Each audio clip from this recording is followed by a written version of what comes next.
किताबी दुनिया में आपका स्वागत है। किताबी दुनिया की खास श्रृंखला किसान और किसानी में मैं आज सुनाने जा रहा हूँ ओम प्रकाश वाल्मीकि द्वारा लिखी कहानी रिहाई। दिसंबर का महीना था। रात 11 बजे बड़े गेट पर ट्रकों के रुकने और जोर जोर से होने वाली बातचीत सुनकर सुगनी जाग गई थी। वह अनिच्छा से उठी थी। मिट्ठन को 2 दिन से बुखार चढ़ा हुआ था। वह कुछ देर पहले ही सोया था। सुगनी ने उसे जगाना ठीक नहीं समझा। वह स्वयं ही खेस की भुक्कल मारकर अपनी कोठरी से बाहर आ गई थी। गोदाम के आंगन में हल्की पीली रोशनी टिमटिमा रही थी। सर्द हवा तीर की तरह कपड़ों के भीतर उतरकर जिस्म को छन्नी कर रही थी। सुगनी बरबराते हुए आंगन पार करके गेट के पास पहुंच चुकी थी। इतनी रात में मरा कौन आ गया है? टेम बेटेम भी न देखे हैं, तड़के ही आ जाते। रात में भी चैन न है करमजलों को, उसने मन ही मन में कहा। ताला खुलने की आवाज पर उसने चिल्लाकर पूछा, गेट पे बाहर कौन है? सुगनी जल्दी से मिट्ठन को उठा। ट्रक आए हैं, माल उतारना है। लाला रामसुख लाला ने किवारों को सरकाते हुए कहा। ट्रकों के आने से ही सुगनी सहम गई थी। मिट्ठन को तेज बुखार है, उसे कैसे उठाएं? उसने हड़बड़ाहट में लाला से पूछा, इतनी रात में? बात पूरी होने से पहले ही लाला ने उसे डपट दिया। ज्यादा जवान न चला, जा उसे उठा। इतना टाइम नहीं है, जल्दी से माल उतारना है। लाला की आवाज सुनकर मिट्ठन की नींद भी टूट गई थी। उसने उठने की कोशिश की, लेकिन उठा नहीं गया। लेटे लेटे ही चिल्लाया, सुगनी कौन है? इतनी रात में दरवाजे किन्ने खोला है? मिट्ठन की धीमी आवाज सुनाई दी। वह तेजी से कोठरी की ओर लपकी। उसे डर था कहीं मिट्ठन इतनी ठंड में बाहर न निकल आए। तुम क्यों उठ रहे हो? थारा जी ठीक ना है, सुगनी ने उसके इर्द गिर्द कपड़ा लपेटते हुए कहा। मिट्ठन का शरीर आग की तरह तप रहा था। अरे बाहर है कौन? उसने जोर देकर पूछा। लाला है, टिरक आए हैं, माल उतारना है, सुगनी ने उसे लिटाते हुए कहा। इतनी रात में? मिट्ठन ने हैरानी जताई। मिट्ठन, ओ मिट्ठन, अबे वहीं दुबका रहेगा या बाहर भी आएगा? लाला ने आंगन से ही आवाज दी। लाला की आवाज सुनकर मिट्ठन फिर से उठने लगा। सुगनी ने उसे रोका। लेटे रहो, मैं जाती हूँ। वह तेजी से बाहर निकल गई। मिट्ठन चुपचाप उसे देखते रह गया। सुगनी ने जाते जाते छुटकू के ऊपर कपड़ा ठीक से कर दिया। छुटकू गहरी नींद में था। सुगनी ने लाला से कहा, वो तो बुखार में पड़े हैं 3 दिन से। सुगनी के धीमे स्वर में दीनता भरी हुई थी। बुखार में पड़ा है? लाला ने हैरानी से सवाल दागा। ये सारे ट्रक इसी टाइम खाली होने हैं। रात ही रात में इन्हें वापस भी जाना है। एक दिन भी ये यहाँ रुक गए तो जानती हो कितने का नुकसान होगा? हजारों रुपए का। कौन भरेगा इस नुकसान को? उससे कह उठकर बाहर आए, ट्रक से माल उतार कर गोदाम में लगवाए। लाला ने बेरहमी से सुगनी को डांट पिलाई। लाला जी, वो तो उठ भी न पा रहे हैं। जी बहुत खराब है, सुगनी ने रुआसा होकर कहा। मैं सब जानता हूँ, मुफ्त की रोटी खाने की आदत पड़ गई है। दिन भर खाओ, काम धंधा तो कुछ है नहीं। जब काम पड़े तो बहाने करके लेट जाओ, लाला ने तीखे स्वर में कहा। सुगनी चुपचाप सुन रही थी। लाला ने ट्रकों के साथ आए ठेकेदार से कहा, ठेकेदार जी, ट्रक को बैक करके इस गोदाम के ठीक सामने लगाओ। मजदूरों से कहो फुर्ती से ट्रक खाली करे। कल शहर में चक्का जाम है, 5 बजने से पहले ट्रक निकल जाने चाहिए। मजदूर आग जलाकर उसके इर्द गिर्द बैठे हुए थे। पोर पोर कपा देने वाली ठंड में आग की आंच भी जैसे मंद पड़ गई थी। फटी पुरानी चादरें शरीर पर लपेटकर वे काम में जुट गए थे। सुगनी गोदाम में एक किनारे खड़ी थी। मजदूरों की चुस्ती फुर्ती देखकर वह दंग थी। 90-100 किलो की बोरी पीठ पर लादकर वे इत्मीनान से चल रहे थे। देखते ही देखते गोदाम में बोरों की थप्पियां लग गई थी। सुगनी बोरियां लगवाने में मजदूरों की मदद करने लगी थी। गोदाम की हलचल और शोर शराबे ने मिट्ठन को कोठरी से बाहर आने के लिए बाध्य कर दिया था। कोठरी में लेटे रहना मुश्किल हो गया था। वह हिम्मत जुटाकर कोठरी से बाहर निकल आया था। बाहर आते ही हवा की सिहरन उसके जिस्म को कपा गई थी। धीमे धीमे चलकर वह गोदाम में आ गया था। उसे गोदाम में देखकर सुगनी चौंकी। तुम क्यों आ गए? ठंड लग जाएगी, जाके लेट जाओ। लाला ने भी मिट्ठन को देख लिया था। उसे देखते ही लाला ने लगभग चीखते हुए कहा, क्यों वे? मैंने तुझे यहाँ मुफ्तखोरी के लिए रखा है क्या? 3-3 जनों का पेट पल रहा है इस गोदाम से, फिर भी बहानेबाजी किए बिना तुम मानता ही नहीं। क्या इरादे हैं तेरे? चूतरों पे चर्बी चढ़ गई है। लाला जी, बुखार है, उठा ही ना जाता, मिट्ठन ने धीमे स्वर में कहा। रहने दे ये सब, जाके बोरी लगवा। 4 ट्रकों का माल उतारना है। ये ही तो दिन है 2 पैसे कमाने के। रोज रोज की हड़तालें, बंद, चक्का जाम। ऐसे में तू बीमार पड़ जाएगा तो गोदाम का काम कौन देखेगा? तेरी लुगाई से तो 30-35 किलो का कट्टा भी ना उठे हैं। लाला ने उसे नसीहत दी। लाला की बात से सुगनी कुढ़ गई। उसके मन में आया, हाँ लाला, मैं तो 30-35 किलो न उठा सकूं। थारी लोगाई तो 100-100 किलो के बोरे फूल की तरह उठा के यहाँ से वहां रख दे। लेकिन वह कह न पाई। मन का गुबार मन में ही घुट कर रह गया। मिट्ठन चुपचाप बोरियों की ओर चल दिया था। ठेकेदार पास ही था। उसने लाला की ओर व्यंग से देखा। अजीब सा मुंह बनाकर बोला, लाला, ये आंदोलन थोड़े दिन और चल गया तो दुगुने तिगुने दामों में बिकेगी गेहूं की बोरियां। कर्फ्यू लग गया तो फिर समझो चांदी ही चांदी। गेहूं नहीं, सोना बेचोगे। ठेकेदार जी, पुराने दिन लद गए। अब तो नीचे से ऊपर तक न जाने कितनों की जेबें भरना पड़ता है। आंदोलनकारी अलग से चंदा मांगते हैं। लाला ने बात को दूसरी ओर मोड़ना चाहा। ठेकेदार भी लाला की नस नस पहचानता था। उसी लहजे में बोला, लाला, आपकी जेब से क्या गया? 10 की चीज 20 में बेचोगे? लाला खिसिया कर रह गया, लेकिन कुछ कह न पाया। उसके बीच खामोशी छा गई। ठेकेदार को भी लगा जैसे उसने कुछ ज्यादा ही कड़वी बात कह दी। करवाहट कम करने के उद्देश्य से ठेकेदार ने बात बदलकर कहा, लाला, गोदाम तो बढ़िया बनवाया है। बाहर से देखने पर तो पता ही नहीं चलता कि अंदर इतना बड़ा गोदाम होगा। लाला ने खीसे निरोपते हुए कहा, बस बस जी, अपना क्या है, सब सियापति रामचंद्र की कृपा है। गोदाम क्या, पूरा किला था। ऊंची ऊंची दीवारों के घेरे में लंबे चौड़े गोदाम बने थे। मुख्य द्वार पर लोहे का भारी भरकम दरवाजा था, जिस पर हर समय ताला पड़ा रहता था, हर तरह से सुरक्षित। सुगनी और मिट्ठन कई वर्षों से इसी गोदाम में बंद थे। बाहर जाने की इजाजत नहीं थी। राशन का इंतजाम लाला खुद करता था। दिन रात गोदाम में रहकर गोदाम की रखवाली से लेकर रख रखाव तक उसके जिम्मे था। बाहर का ताला लाला के आने पर ही खुलता था। माल लाने ले जाने वाले ट्रक ड्राइवरों, क्लीनरों के माध्यम से ही उसका बाहरी दुनिया से संपर्क होता था। जरूरत की चीजें इनके मार्फत ही आती थी। गोदाम के इर्द गिर्द ही इनकी दुनिया थी। सांझ होते ही गोदाम भाई भाई करने लगता था। गोदाम में बिजली के बल्ब लगे थे, जो रात को भी दिन में बदल देते थे। फिर भी रात की खामोशी चारों ओर फैली रहती थी। उसके जीवन में छुटकू काफी देर से आया था, लेकिन उसके आते ही उसकी दुनिया ही बदल गई थी। इस सुनसान में भी जैसे फूल महकने लगे थे। बच्चों की किलकारियों ने खामोशी सन्नाटों को खत्म कर दिया था। छुटकू के आ जाने से वे अपने दुख तकलीफ भी भूलने लगे थे। यदि उसके जीवन में छुटकू न होता तो यह गोदाम किसी काल कोठरी से कम न था। मिट्ठन हमेशा सोचता था कि सुगनी और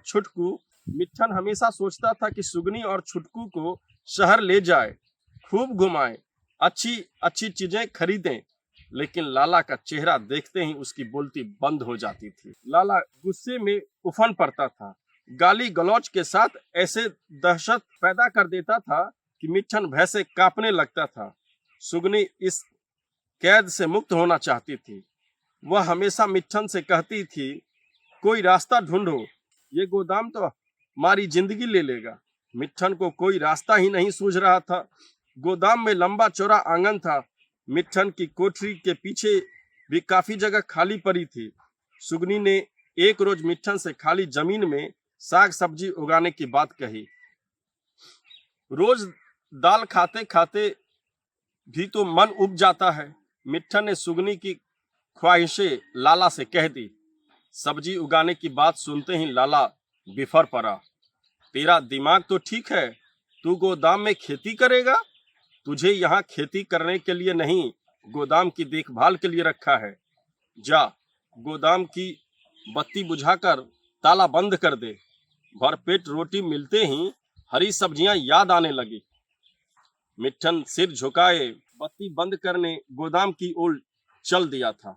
लाला की डांट फटकार ने उसके मन में हीनता बोध गहरा दिया था। सुगनी ने भी यह वार्तालाप सुना था। वह लाला का विरोध करना चाहती थी, लेकिन एक अज्ञात भय ने उसे रोक दिया था। वह कसमसा कर रह गई थी। मन ही मन में लाला को कोसने लगी थी। लाला ने जाते जाते एक बार फिर से मिट्ठन को चिल्लाकर हिदायत दी, गोदाम में कोई सब्जी बब्जी उगाने की जरूरत नहीं है। बीच के गोदाम की सफाई कर देना, कल माल आएगा। लाला के चले जाने के बाद सुगनी और मिट्ठन जैसे एक दूसरे से नजरें चुरा रहे थे। आखिरी ट्रक खाली होते होते 4 बज गए थे। आखिरी ट्रक का ड्राइवर सरदार था। लाला ने उसे पुकारा, सरदार जी, गेट से जरा संभाल कर ट्रक निकालना। पहले ट्रक ने दीवार में टक्कर मार दी थी। फिक्र ना करो लाला, मेरी गड्डी सधी हुई है, मेरे इशारे पे चलती है। ड्राइवर ने कुछ ऐसे लफ्जों में कहा कि लाला खिसिया कर रह गया। मिट्ठन और सुगनी अभी तक गोदाम में ही थे। मजदूर बचे हुए बोरियों को रख रहे थे। मिट्ठन बोरों के साथ पीठ टिकाकर खड़ा था। उसे कमजोरी महसूस हो रही थी। सुगनी मजदूरों के साथ बोरे लगाने में मदद कर रही थी। अचानक सबसे ऊपर का बोरा खिसक कर मिट्ठन के ऊपर आ गिरा। मिट्ठन मुंह के बल जमीन पर गिर पड़ा। बोरा उसकी पीठ पर गिरा था। उसकी चीख निकल गई थी, जिसे सुनकर सभी उसे बचाने दौड़े थे। मजदूरों ने उसके ऊपर से बोरा अलग किया। मिट्ठन दर्द से तड़प रहा था। उसे तड़पता देखकर सुगनी दहाड़े मारकर रोने लगी थी। मिट्ठन की पीठ में चोट लगी थी। मजदूर उसे उठाकर उसकी कोठरी में ले गए थे। लाला लगातार बरबरा रहा था, जैसे मिट्ठन जानबूझकर इतने भारे बोरे के नीचे लेट गया था। ठेकेदार ने लाला से कहा, इसे अस्पताल ले जाओ, लगता है रीढ़ की हड्डी टूट गई है। लाला ने ठेकेदार की बात जैसे अनसुनी कर दी थी। अपनी हीरो में बरबराते हुए बोला, ये अनपढ़ जाहिल लोग होते ही निकम्मे हैं, अब इन्हें यहाँ से निकालना ही पड़ेगा। इस दुर्घटना से लाला की चिंता बढ़ गई थी। मिट्ठन की चिंता उसे नहीं थी, चिंता थी कि अब गोदाम की रखवाली कौन करेगा। मिट्ठन को कोठरी में लिटाकर मजदूर अपने अपने ट्रक में चढ़ गए थे। एक दहशत भरी चुप्पी उसके चेहरे पर छाई हुई थी। उन्हें लग रहा था कि मिट्ठन को अस्पताल ले जाना चाहिए था, लेकिन लाला का रवैया देखकर वे सब चुप थे। ठेकेदार ने गोदाम से बाहर निकलते हुए एक बार फिर कहा, लाला, उसे अस्पताल ले चलो, उसे बहुत ज्यादा चोट लगी है, मर भी सकता है। लाला ने ठेकेदार से कहा, तुम लोग ट्रक लेकर निकलो, कहीं फंस न जाओ। मुझे क्या करना है वह मैं देख लूंगा। ट्रकों के जाते ही लाला ने गोदाम का बड़ा गेट बंद करके बाहर से ताला लगा दिया था। मारुति में बैठकर शहर की ओर चल दिया था। उनके जाते ही गोदाम में सन्नाटों के साए फैल गए थे, लेकिन मिट्ठन की घुटी घुटी सर्द कराहटें वातावरण को बोझिल कर रही थी। सुगनी का रोना इस वातावरण को भयावह बना रहा था। सुबह होते होते मिट्ठन की तबीयत बिगड़ गई थी। उसकी सांसें रुक रुक कर चल रही थी। आंखें बंद थी। चेतना पर बेहोशी छाई हुई थी। एक एक पल भारी लग रहा था। सुगनी को लगने लगा था कि अब मिट्ठन नहीं बचेगा। सुगनी की समझ में नहीं आ रहा था क्या करें। आसपास भी कोई नहीं था जो मदद करता। उसे अपनी बेबसी पर रोना आ रहा था। छुटकू अभी सोया था। वह कोठरी से निकलकर गोदाम की ओर भागी। उसने दरवाजा खींचने की कोशिश की। दरवाजा बंद था। वह जानती थी इस वक्त यहाँ कोई नहीं होगा। फिर भी दरवाजा पीट पीट कर मदद के लिए चिल्लाने लगी। शायद आवाज सुनकर कोई आ जाए। वह चीख रही थी, साथ ही लोहे की किवारों को जोर जोर से पीट रही थी, लेकिन इस सुनसान जगह में कोई सुनने वाला नहीं था। उसने दरवाजा पीटने में अपनी पूरी शक्ति लगा दी थी, लेकिन लोह द्वार इतना सुदृढ़ था कि इस पर सुगनी के प्रहारों का कोई असर नहीं हुआ। उसकी चीख पुकार और दरवाजों पर पड़ने वाली चोटों के शोर से छुटकू भी जाग गया था। वह आंख मलते हुए कोठरी से बाहर निकला। माँ को इस तरह दरवाजे से जूझते देखकर उसकी समझ में कुछ भी नहीं आया। कुछ पल वह विस्फारित नेत्रों से माँ को देखता रहा। उसे लगा कोई बात जरूर है। उसकी नजर दीवार के पास पड़े ईंट के अद्धे पर गई। उसे उठाकर उसने दरवाजा पर दे मारा। ईंट छोटे छोटे टुकड़ों में बिखर गई थी। सुगनी ने दरवाजा पीटने में पूरी ताकत लगा दी थी। वह चीखते चीखते थक कर निठाल हो गई थी। लुढ़क पड़ी थी। उसे गिरते देखकर छुटकू उसकी ओर दौड़ा। सुगनी बेसुध पड़ी थी। छुटकू उसे इस तरह पड़ा देखकर चिल्लाने लगा, माँ माँ, लेकिन सुगनी का शरीर निश्चल था। छुटकू उसे लिपट कर रोने लगा। फिर भी जब माँ के जिस्म में कोई हरकत नहीं हुई तो वह कोठरी की ओर भागा। उसने मिट्ठन को पुकारा, लेकिन प्रत्युत्तर ना पाकर वह मिट्ठन को जगाने लगा। बापू बापू उठो, माँ को कुछ हो गया है। मिट्ठन की निर्जीव देह में कोई हरकत नहीं थी। छुटकू चिल्लाते चिल्लाते थक गया था। वह जोर जोर से रोने लगा, बापू उठते क्यों नहीं, माँ को देखो। काफी कोशिश के बाद भी जब मिट्ठन नहीं उठा तो छुटकू फिर बाहर की ओर भागा। माँ और बाप की हालत देखकर वह घबरा गया था।